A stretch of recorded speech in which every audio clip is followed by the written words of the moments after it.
अस्सलाम वालेकुम, it's me किरण आफ्ताब। उम्मीद है कि सब खैरियत से होंगे, खुश होंगे और हमें अपनी दुआओं में शामिल रखते होंगे। वाक़या शुरू करने से पहले जो लोग मेरे चैनल पर नए हैं काइंडली वो सब्सक्राइब करें, लाइक करें ताकि हमारी हौसला अफजाई हो। तो चलते हैं कहानी की तरफ। कराची का एरिया बफर जोन का ये वाक़या है। एक फैमिली जिसमें 6 मेंबर्स थे जो कि एक रेंट के घर में शिफ्ट हुए थे। घर 2 मंजिला था। ग्राउंड पर ये फैमिली रहती थी, फर्स्ट और सेकंड खाली था। फैमिली में माँ बाप और 2 भाई और 2 बहनें शामिल थी। फैमिली के लोग बताते हैं कि अक्सर रात के वक्त बहुत से कुत्ते इनके घर की तरफ देखकर भौंका करते थे। तमाम कुत्ते ऊपर सेकंड या फर्स्ट फ्लोर की तरफ देखकर भौंकते थे। ये चीज़ उनको काफ़ी अजीब लगती थी। पर एक बिल्ली इनके घर में घूमती रहती थी, जैसे अक्सर घरों में बिल्लियाँ घूमती हैं। तो 1-2 बार हमने नोटिस किया कि जब वो बिल्ली ऊपर वाले पोर्शन में जाती है तो ऐसे भागकर नीचे आ जाती है कि जैसे कोई इसके पीछे लगा हो, या फिर ग्राउंड फ्लोर से फर्स्ट फ्लोर को की जो सीढ़ियाँ हैं उसको इस तरह अजीब तरीके से घूर घूर के देखती है और कभी कभी अजीब व गरीब आवाज़ें निकालती है वो सीढ़ियाँ और वो पोर्शन देखकर कि देखने वाला 1 मिनट के लिए सोचने लग जाए कि शायद ऊपर से जैसे कोई उसको भगा रहा हो या उसको देख रहा हो। और अब तो 15-20 दिन से कुछ ऐसा होने लगा था कि ऊपर वाले पोर्शन से किसी के चलने की आवाज़ें आने लग गई थी। फिर हम लोगों ने इतना ध्यान नहीं दिया था क्योंकि ग्राउंड फ्लोर पर ऐसा कुछ महसूस ही नहीं होता था।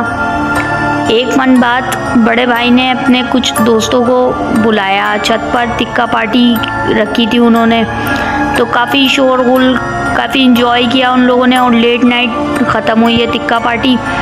तो छत पर थोड़ा कचरा वगैरह भी हो गया था। खैर उस रात तो कुछ नहीं हुआ, लेकिन अगले दिन से घर में अजीब चीज़ें होने लग गई थी। जैसे कि काम करते वक्त कोई पीछे से इतने पास से गुजरता कि जैसे हवा महसूस होती है, जिससे पास से कोई गुजर जाए। जब पलट कर देखो तो कोई नहीं होता था। घर में हम लोग कुछ भी खाने का बनाते तो वो खाना अक्सर आधा हो जाता और कभी कभी तो ख़त्म ही हो जाता था। मतलब अगर 4-5 लोगों के हिसाब से खाना बनाया है तो वो आधा हो जाता था। कोई चीज़ सामने रखी होती और नज़र हटाओ वापस देखो तो वो चीज़ अपनी जगह पर नहीं होती थी। फिर पूरे घर में ढूंढते रहो, वो चीज़ नहीं मिलती थी। रात के वक्त सर्दी की वजह से रूम के डोर बंद कर कर सोते थे, तो बाहर वाले एरिया में जहाँ पर टेबल पर खाना वगैरह खाते हैं तो वहाँ पर ऐसा लगता है कि कोई चेयर खिसका रहा है या चमचा गिराने की आवाज़ें, किचन में बर्तनों को हिलाने की आवाज़ें, और कभी कभी तो फ्रिज में जैसे कोई पानी की बोतल निकालने के लिए फ्रिज खोलता है और फिर वापस बंद करता है, बिल्कुल सेम ऐसी आवाज़। पूरी रात घर में इसी तरह की एक्टिविटी होती रहती। कभी कभी तो अब घर वालों को शक्ल में भी एक दूसरे की वो चीज़ें दिखने लग गई थी। जैसे कि एक रात मेरी वालदा खाना वगैरह बना रही थी तो रोटियां पका रही थी वो किचन में। हमारा किचन ऐसा बना हुआ था कि जैसे सामने से किचन नज़र आता था लाउंज के एरिए से। तो हम लोगों ने देखा कि वालदा वहाँ रोटी पका रही हैं, लेकिन सामने ही रूम में वालदा मेरी खड़ी हुई है और हमें देखकर एक तंजिया मुस्कुराहट से हंस रही हैं। और अब ऐसा होने लगा कि घर के जो लोग हैं वो एक के बाद एक बीमार होने लग गए। रात में जब सोते तो कोई कभी चादर खींच लेता, कोई पाँव पकड़कर हिला देता, तो कोई कानों में अजीब सी विस्पर करता। घर में अचानक ही इतनी अजीब किस्म की बू फैल जाती कि सांस लेना मुहाल हो जाता और फिर वो बू अचानक ही कहीं गायब हो जाती। अब घर में वाक़यात कुछ ऐसी नौयत इख्तियार कर गए थे कि एक दो बार घर के लोगों को कुछ ऐसा महसूस हुआ कि रात के टाइम सोते वक्त घर वालों को लगा कि कोई उनका गला दबा रहा है। वालिद साहब ये सिचुएशन देखकर बड़ा परेशान हुए तो उन्होंने एक दिन आलिम को बुलाया। आलिम साहब जब घर आए तो उन्होंने ग्राउंड फ्लोर पूरा देखा। उन्होंने बताया कि तुम्हारे जो फ्लोर है वो बिल्कुल ठीक है, लेकिन फर्स्ट और सेकंड फ्लोर में जो भी चीज़ें हैं वो अब नीचे आना शुरू हो गई हैं। आलिम साहब जब घर आए हुए थे तो ऊपर वाले फ्लोर में चीज़ें फेंकने की आवाज़ें, किसी के भागने की आवाज़ें, जैसे उस मखलूक को उनका आना अच्छा न लगा हो। खैर आलिम साहब ने कहा कि मुझे ऊपर वाले पोर्शन पे भी लेकर जाएं, मैं भी देखूं, शायद मेरे बस में हो तो मैं कुछ दम दुरूद करके उन्हें वहाँ बांध दूं।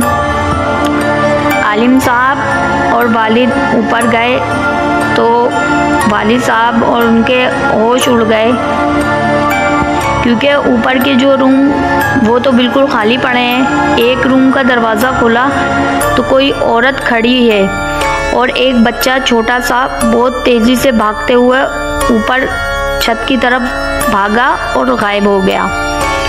आलिम साहब ने पढ़ना शुरू किया। 2 मिनट गुजरे ही थे कि उनकी अचानक तबीयत ख़राब होना शुरू हो गई और उनको चक्कर आने लगे। वालिद ने आलिम साहब को जब इस तरह देखा तो वो उन्हें लेकर नीचे आ गए, और जब ये लोग नीचे उतर रहे थे तो कोई खौफनाक हंसी उनके साथ नीचे तक आई। वो हंसी की आवाज़ इतनी वाज़ेह और खौफनाक थी कि हम लोगों ने उस हंसी की आवाज़ को सुना। खैर आलिम साहब नीचे आए। जब उनकी तबीयत कुछ ठीक हुई तो उन्होंने कहा कि यहाँ पूरा कबीला आबाद है, मैं इनका मुकाबला नहीं कर सकता, तो आप लोग या तो ये घर चेंज कर लें या फिर किसी बड़े आलिम को दिखाएं।